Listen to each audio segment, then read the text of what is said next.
You're listening to a Frequency Podcast Network production. The Brock and Dalby Podcast. This is the Brock and Dalby Podcast.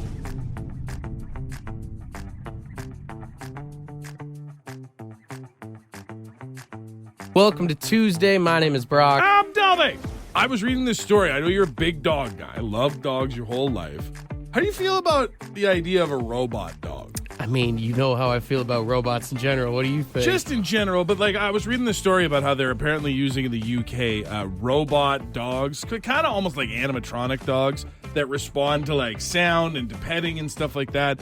They're using them in nursing homes as like companionship. Okay. And I was like, I kind of like that idea. And I'm looking at it. You can see here, like they don't look like real dogs. Like they're very much look like stuffed dogs. It looks like this kind of thing you'd get like your kid when they're like 5 or 6 years old. Like a Teddy Ruxpin kind of thing. Yeah. And I was like, you know, as long as we keep it there. Because I don't like the Boston Dynamics, like, very robot-looking Those dogs. things are a trip. They're like war dogs. Terrifying.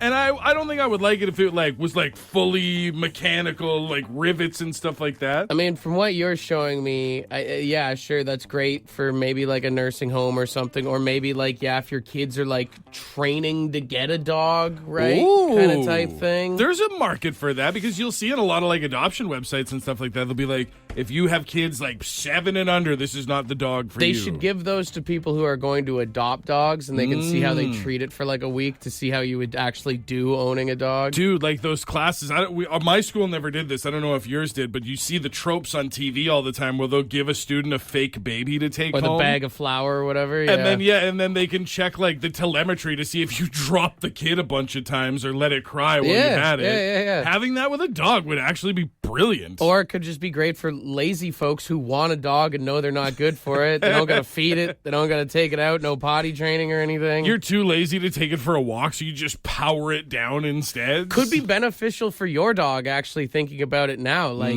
rather than getting 2 dogs, you get a robot dog. They got a little friend at home. Somebody to play with. Yeah, although this is weird if it pops off and then you start going to the dog park and, like, it's just going to look like an episode of BattleBots out there. Or... Mike Vick's robot dog fighting Mike ring. Vick is going to buy so many of these things if that's the case. I feel like I wouldn't trust someone who brought their robot dog to the off-leash park. Like, what are you doing here? Your dog does not need the exercise. Michael Vick is so back, dude. This is the Brock and Dalby Podcast. What animal do you think would be beneficial to humans if it became a robot? Canada's new army of robot cobra chickens. Already almost lost Brock with the robot cats. Now you're talking about robot geese? He's never going to come around. Well, you know, we need some upgraded defense for our country these days. That's what I see. Just imagine a fleet of G-52 bombers flying around the border, hissing at every American that tries to come across. No, that'd be amazing. Anybody that tries to come across an unprotected border just gets this robot white goop dropped on it from the skies. Well, I mean, all the golfers out there really have to watch it.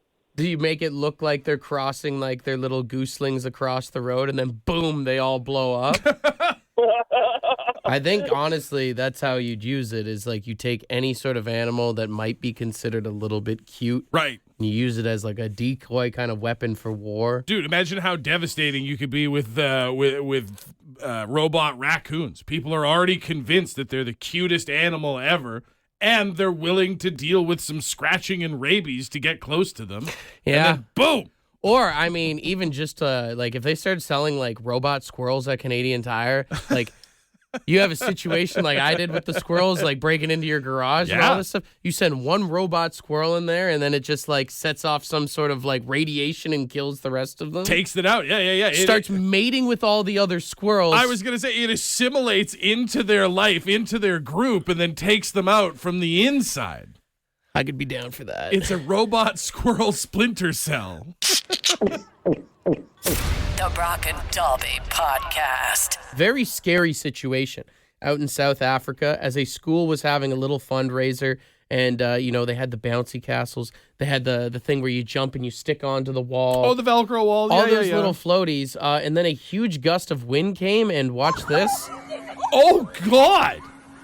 Yeah, the bouncy castle goes flying Whoa! 40 feet in the air. And did you see those two kids There are come? children in there. Yeah. Or were children in there. Text bouncy castle to 762 I'll send you this video. Watch this thing go flying. Holy hell. And then two kids go flying out. It looks like there's still more in the bouncy castle there. Dude, I mean, I'm assuming if we're talking about this, everybody's okay. Or at least to some extent. The kids did go to the hospital. Everyone checked out. Surprisingly, not a single broken bone or anything. One kid did have a fractured skull, though. Well, I mean, honestly, a fall like that, again, text to see the video for yourself, but like if there were more kids in there that like rode it out back to the ground, do you think that they're looking at the ones that jumped like should have waited? Should have They held did on? say the kids since have been released from the hospital, but are now getting trauma counseling. I would imagine. That's like jumping out of a third-floor window. Trauma counseling and maybe a pretty paycheck coming. Oh, have to assume if that thing wasn't nailed down properly, there's liability everywhere. Who's at fault, though? Is it the bouncy castle company or is it going to be the school? You know what it is? It depends. Did the Bouncy Castle company just rent it out to the school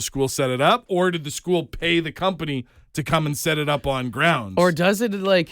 Is Or it if one you're of the parent, just sue everybody. Is it one of those things where, like, when your kid gets hurt at school and the school's like, well, technically you've signed a waiver where what happens at school? I feel like there's a difference between being like, hey, if your kid falls off the monkey bars, that's not our problem, to if your kid gets launched into orbit in a bouncy castle. Yeah, maybe in a court of law you could be like, hey, 40 feet in the air isn't the school's land. That's out of your jurisdiction. The Brock and Dalby Podcast. The Brock and Dalby Podcast. It's time for Brock and Dalby's Draft. After talking about that crazy story in South Africa of the kids going flying off the bouncy castle, we were thinking, what are the most dangerous kids' toys? So we figured we'd do a draft here this morning. It is wild looking back at the history of what we used to give to kids and be like, this is a plaything. Go out and have fun. And I know a lot of people are going to be like, today's generation of kids is soft, but it's also like, some of these things were pretty deadly, man. Today's generation might be a little bit softer than the last generation, but the mortality rate is higher, so that's got to count for something. I did win rock, paper, scissors, so I got the number one pick here, and I think it's what everybody's texting in. Lawn darts has to be in at number one. If you didn't take it, I was going It's to. literally kids throwing weapons at each other. Like, It's funny because like you can still find versions of lawn they darts. don't have the sharp edge. They are like rounded or Velcro or whatever that like they've tried to change it in so many ways. And listen, nothing hits the same, both from a fun perspective and from a medical crisis perspective as the old lawn darts. Kids have no idea what it's like today to hit your like little sister or brother in the foot with it and be Yeah. like, you're fine, you're Everything's fine, okay. you're fine. For my number one pick, though, at least lawn darts were a weapon that you would use by accident. We used to just fully give kids, and in some cases still do, BB guns. Oh, true. Just here's a small rifle. Christmas story, you'll shoot your eye out. Go and shoot things. It's crazy that that's considered a toy that we just gave to kids. Coming in at number two, I'm going to go with the trampoline. Trampoline is a good one. The trampoline causes so many injuries to so many kids, Yeah. whether it's like their foot slipping into the spring. I mean, they even tried to put the nets up around them when I was like 12 or 13. That only made it worse. That made it so much more dangerous. Because then you felt like you were safe and you'd crash into the net and then the whole thing would go ass over tea kettle. You ever be at a sleepover or something, play a little game of popcorn, and then one kid's just crying like, guys, stop! Stop! For number two, I'm going to take clackers. Remember clackers? Oh. Smash them back and Yeah, forth. yeah. And all you had to do was get close enough to like a friend or a little brother or a little sister and get them with the clack on the other end. Is the kid equivalent of having nunchucks, basically. It's just made no sense that we were like, one, go entertain yourself by going tick, tick, tick, tick, tick, tick, tick, tick, tick. When in reality, it was just like, what if you hit someone with this? Yeah. Go find out. Number three, I'm torn at what to go with my final pick because there's so many great options coming in here.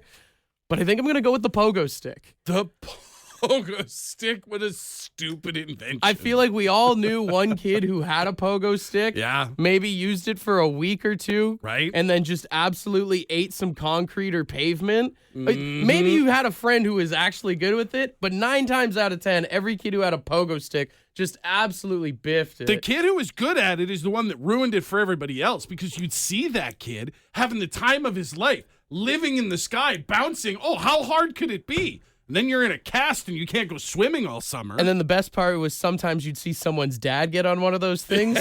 See a 40-year-old man just absolutely eat it.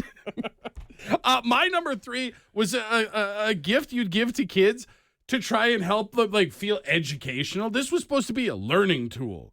The wood burning kit. Oh, yeah. How many kids hurt themselves, burned themselves, or disfigured their homes by leaving the wood burning kit on? There's a certain generation that has scars, and just like Papa Roach said, our scars remind us that the past is real. We would give this to kids and be like, here's your chance to really express yourself. What, through arson? 762-555. Who do you think won the draft this morning? All of us for surviving. I got lawn darts, I got trampoline, and I got pogo stick for most dangerous toys. I've got BB gun, I've got clackers, and I've got the wood burning kit. 762-555. Let us know who you think won the draft. Brock or Dalby. And what else do we miss, too? Oh, there's so many. There's so much, man. Many. So much left on the cutting room floor. The Brock and Dalby Podcast. This may have been one of the closest drafts that we have ever had, but I'm catching a W this morning. In the draft of the most dangerous kids' toys. You win by the votes, by the numbers, but I still maintain that we all, for being here and surviving all the toys that we've talked about today, are all winners. There's so many that we couldn't even get on our 3 picks. Easy Bake Oven we forgot about. Yep. The Skip It, the thing where you tie around your ankle. Smashing it into your leg. I mean, you want to talk about smashing something into your ankles, the Razor Scooter. Razor Scooter up there. Also an ankle killer. I saw someone text in moon boots. Do you remember little tiny trampolines you'd strap to your feet and try and run around Some in? people texting in hockey sticks, mini sticks, the orange hockey ball, of course. I did see someone text in devil sticks, and I don't think that those were particularly dangerous. I think you're just an aggressive child. They were dangerous for basically your social encounters with other kids. You know what? Tough to make friends. That is still danger. You're correct. The Brock and Dalby Podcast. We all know that Ram Jam has one song and one song only, and that's Black Betty. People try and tell you they got albums, but I've only ever heard the one song. But did you know that Black Betty is actually a cover song? I know that I've heard a lot of bands cover it. I always assumed that Ram Jam was the first one to do it, though. Now, apparently, Black Betty was an old African-American work song, kind of like a chain gang song. Oh, okay. And some people say that they did steal the song from Huddy Leadbelly Ledbetter. And this what a name. What the original Black Betty sounds like. Oh, Black Betty, Black Betty, where'd you come from? Black Betty, where'd you come from? Like an old work song. Yeah. Well, I'm going to... And it kind of blew my mind, and I went down a weird rabbit hole of songs that you didn't realize are actually cover songs. I mean, of course, you know, there's like Whiskey in the Jar. People always forget that it's a Thin Lizzy one. But then I found some other interesting ones in there. I mean, when you think of I Love Rock and Roll, you think of Joan Jett, right? For sure. 7 years earlier, a band named The Arrows was actually the ones who made the song. Really? Which, no disrespect to The Arrows, but that kind of sounds like a band that you'd hear at a dive bar. They did it first. It's very similar to the point where it sounds like they're doing Joan Jett karaoke. Yeah.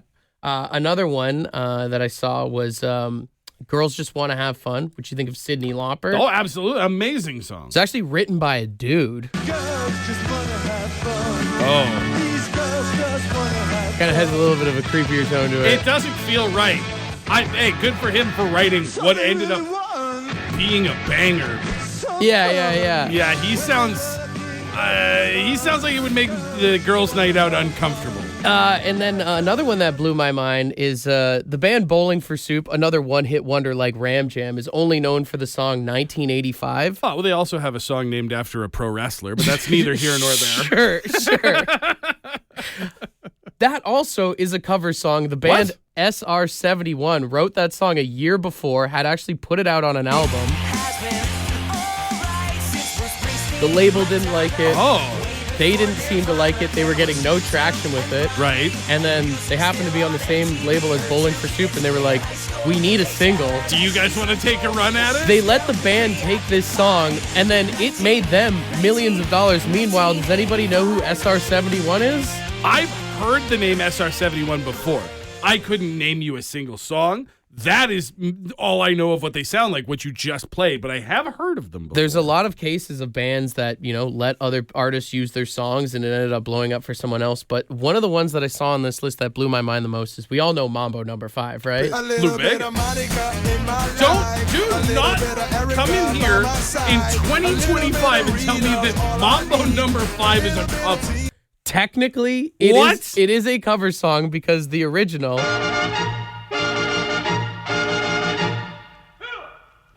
is by Perez Prado.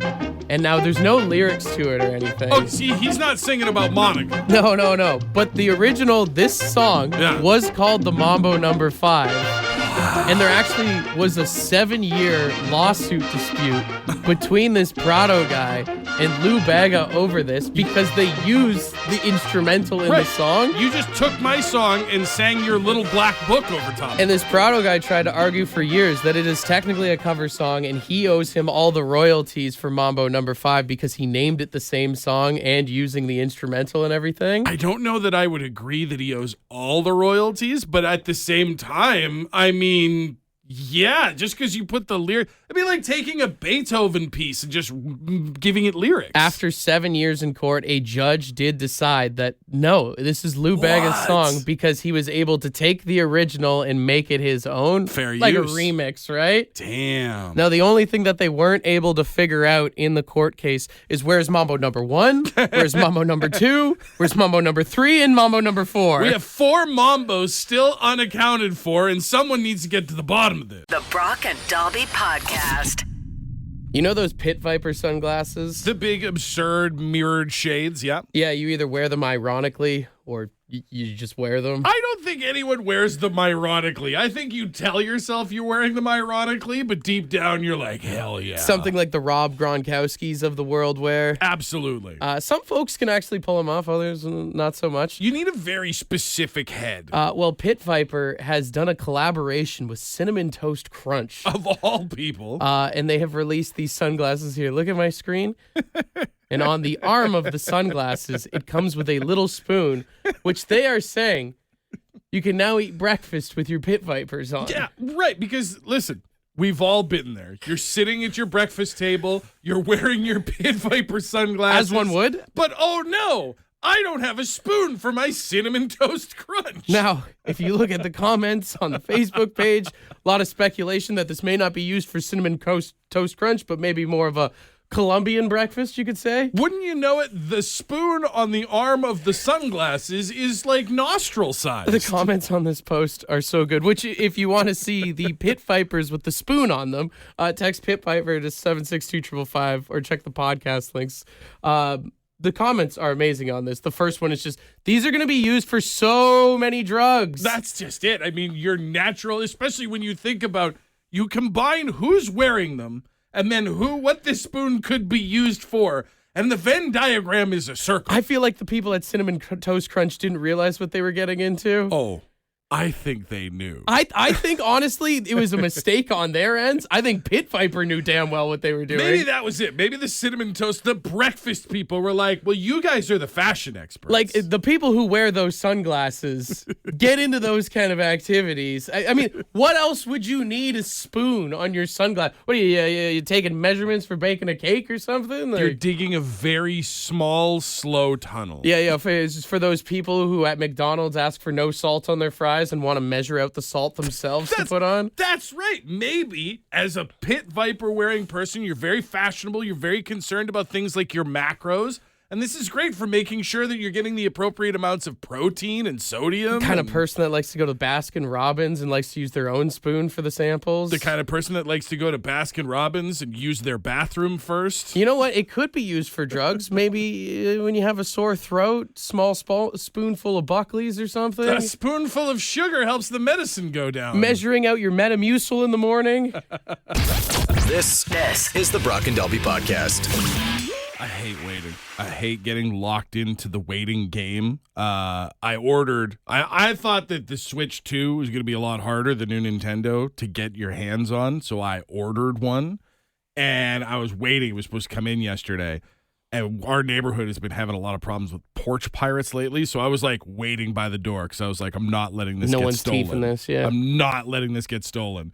So they give you, I think it was FedEx, they give you the window. They're like, we'll be here between this time and this time. I waited the whole window. Of course, they came at the end of the window. Oh, they're on cable guy time, yeah. Dude, I'm just sitting there and I'm like, you're on your phone and you're afraid to get invested in anything because you're like, I don't want to miss the thing that I'm waiting for. Well, even in general, how many times do you order something online and like an hour later you're like track package? Right. Even with food delivery, like I'm just watching the little car go by and I'm just like, I'm not getting enough dopamine right now. I am as bored as humanly possible. Like, I think waiting for something that you know is coming, but don't know specifically when it will arrive, might be the most boring thing in the world. It almost feels like you're waiting at the airport when your flight continuously gets delayed, waiting for a package. That's kind of the same vibe. Just watching it get pushed back and back. So I started looking because I was thinking about like boring situations and stuff like that. And I found a list of what they say is the top 50 most boring things. I want to run the top 5 by you. Okay. And see what you think. Boring, not boring, maybe oversold. Number 5, slow internet. Yeah. When you sit there, when you get on like bad Wi-Fi or something like that and a web page doesn't instantly open up. You do that thing like you did when you were a kid when you were playing like Grand Theft Auto and the loading screens, you'd close your eyes thinking when you open it again, it'll be loaded. Also, being on hold is a bad situation. Listening to political speeches.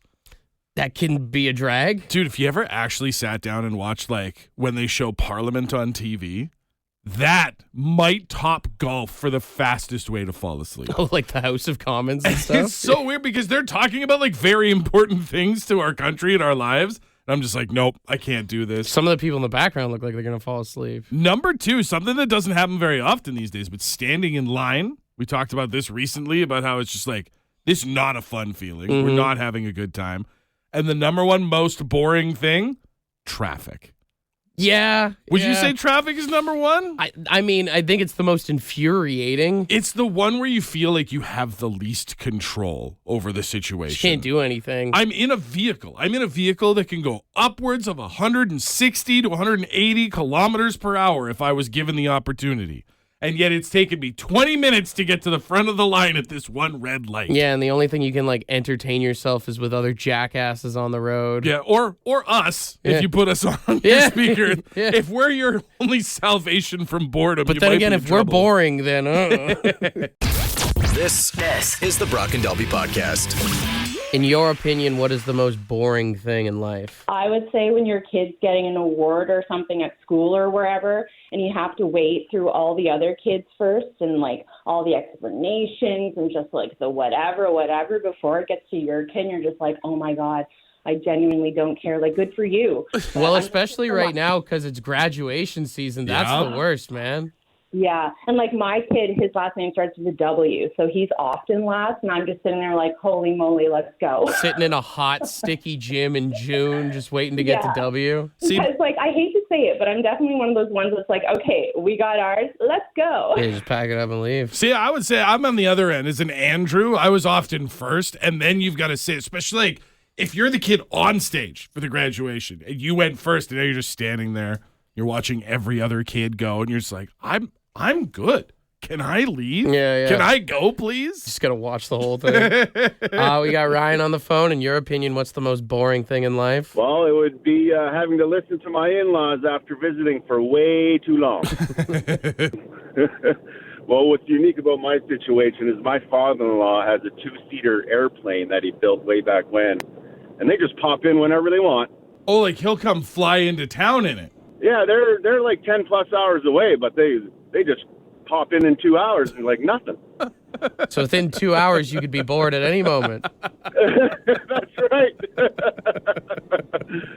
Yeah, that's my top right there. Hey, well, thanks for calling in. A lot of people texting in about church being one of them. If you grew up going to church, you know it's just you're just sitting there, maybe sing a couple of cool songs, eat the bread, just waiting to leave. Best description of church ever. Couple songs, little snack, you're on your way. People saying workplace safety seminars as well. A few dudes texting in saying going to Michael's or HomeSense with the missus. Honestly, any shopping trip that is not for you. Even parents know, like, if you're taking your kids, shoe shopping or back to school shopping or whatever. They're doing all the work. They're doing all the picking, the trying on. You're just standing there holding bags, waiting for your credit card to be assaulted. It's the worst. We've got Mike on the phone. Mike, what's the most boring thing in life for you? Oh, son, it's got to be a wedding. That's not yours. Good save on the "that's not yours" part. Hey, son, I've been through that twice, so. I actually saw like a stand-up clip online where a comedian compared weddings to being at a play, and only the people that are in it care about it just like a play. That's true. Everybody's just sitting waiting to get drunk. They're just like, let's get this over with. That's it, yeah. Let's get to the party. 1,000%. 1,000%. The Brock and Dalby Podcast. What do you want to do now? I got an idea. How about you all sit there quietly while I make dad noises? Of course, as Father's Day is approaching, we are doing dad noises this week, and we've got $100 in Lotto Max tickets on the line here. $15 million jackpot up for grabs later on tonight. Our winner will get $100 in tickets, and that's a good start. We asked for suggestions on other dad noises that we should use, and a lot of people said the dad yawn, and I was able to catch at 6:42 this morning a beautiful recording of Dalby. We were like just about to go on the air, and I was like, let me get a quick stretch in here, just a little one of these. And as soon as I saw it, I looked at the levels. I was like, yes, I got it. I got it. So that's the inspiration. You can dad yawn however you want. We've got 3 contestants on the line here. If you're not one of our 3 yawners, that does mean you are a judge, okay? Call me Jan Cena. 762-555. Let us know who the Jan Claude Van Dad is this morning. Oh! Are you sure you don't have children? That was a dad joke to be proud of. Not that I know of. All right, we go to line 1 here. Hey, good morning. Who's this? This is Skeggs. Skeggs. All right, buddy. We need a dad yawn from you. This is what Dalby sounded like. Let's hear yours, buddy.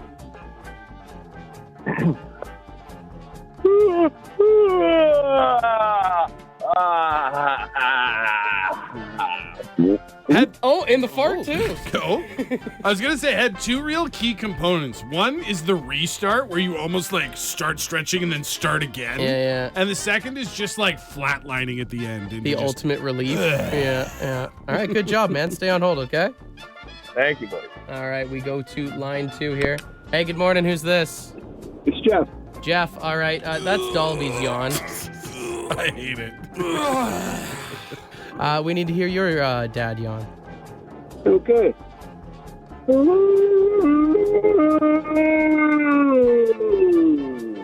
Very George of the Jungle-esque. Big Papa Bear vibes on that one. I like that. Well done, Jeff. The crazy thing is, this just made me want to yawn Every so time you bad play now. the clip of me yawning from earlier in the show, I legitimately, I'm like stifling yawns. I'm curious how many people are listening to this yawning This now. is killing me. All right, we go to yawner number 3 here. Hey, good morning. What's your name? Nick. Nick or Dick? Nick. Okay, Nick. All right, we need a yawn from you. That is Dalby's. But you are in the sweet spot here. What do you think of your competition so far? Well, I was feeling a fart at the end, but I guess that was already done too. Someone beat you to it, brother. One brewing. All right. One brewing, but it's already out. All right, let's see what you got.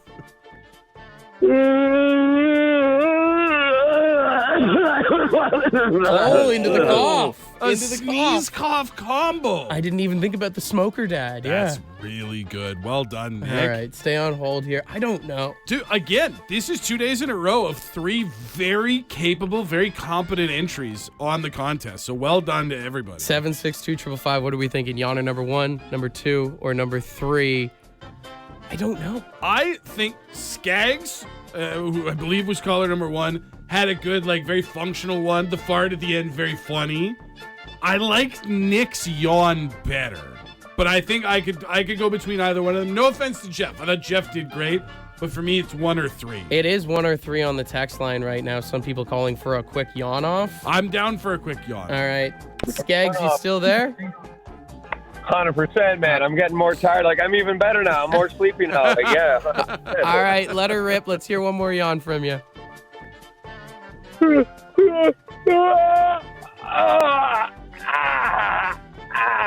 that's just That's a sciatica right there. Yeah, that one sounds like it hurt. All right, okay. Let's see Nick one more time. Nick, all right, to win it all, let's see what you got, buddy.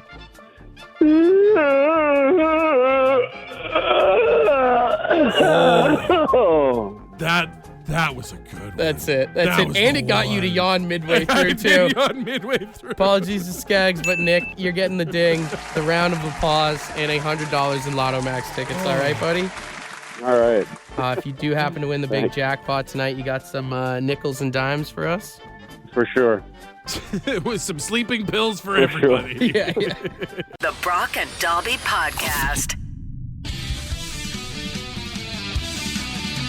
Send us a text.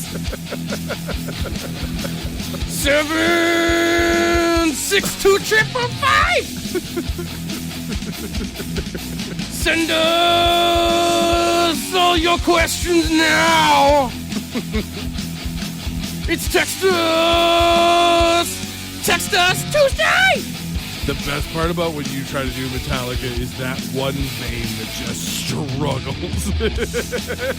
All right, let's get it going. 762-555. We got a lot of texts coming in here. Someone said, when you were in elementary school, did the janitor ever climb on the roof and throw all the tennis balls off? You know, our school was too tall. We never had, we had a very no one ever roofed school. Balls? It was too high. If you got a ball stuck up, maybe there are still some balls, frisbees, whatever to this day on the roof of Diamond Jeunesse Secondary School in Hay River, and they'll be there till the end of time. Dude, that was the best time of the year. All of a sudden, you'd be out at recess, and you'd just see a guy up in a blue shirt up there just making it rain with tennis balls and everything. I do know that my son came home last year one day with a ball that it was not ours. Mm-hmm. And apparently it was that the janitor was clearing off the roof, and he just thought it was fair game. Also, I'm surprised nobody ever roofed anything. That was such a sick accomplishment, being in like the first or second grade and like throwing one on the roof, hucking it up there. Like you felt like a badass. You felt like the strongest kid on the planet. The kickball would just go sailing and then it'd never be seen again. What's another one here? You ever go to Value Village and think about how many farts have caked up in the pants there? Dude, I've never thought about that before. That's amazing. I think in my head, I've always just sort of in any kind of a thrift store that sells clothing, I just scream internally, it's all been washed. It's all been washed. It's all been washed. Because I don't want to do the math on how many cents have flown through each seat of even pants. Just thinking about clothes, I mean, you got to wonder how much dead people's clothes is at Value Village, right? Honestly, any thrift store has at least a small selection of deceased clothing. If you're buying shoes from a Value Village or Salvation Army, you are literally walking a mile in someone else's shoes. And when you think about it that way, you could probably just go to a regular store to buy your shoes. Someone said, what's a word that sounds erotic but isn't? What's that? I think it's a fruit. Kumquat. Kumquat? Yeah. Succulent. Ugh. Yeah. I don't like the way you say succulent. Dongle. For like USBs and stuff like that. Yeah. That's a pretty greasy Mastication. one. Oh, chewing. Yeah. Somebody wants to, maybe this is because you do all these like impressions and things for different songs. But someone texted in and said, can we hear Brock do Louis Armstrong? Like Satchmo? What a Wonderful World? Yeah. The old jazz guy. What is his voice like? Okay, there it is. Yeah, I think, that was pretty good. I see trees of green, red roses too. Is that it? The impression, spot on. The things you just did to your face, inappropriate. Dude, that takes a little bit of strength to pull from deep, man. That's the thing, man. You gotta have at least smoke darts in your life at some point or another to find that gravel, that rasp. Yeah, I felt like I was ripping a Beano back in grade 10 again there.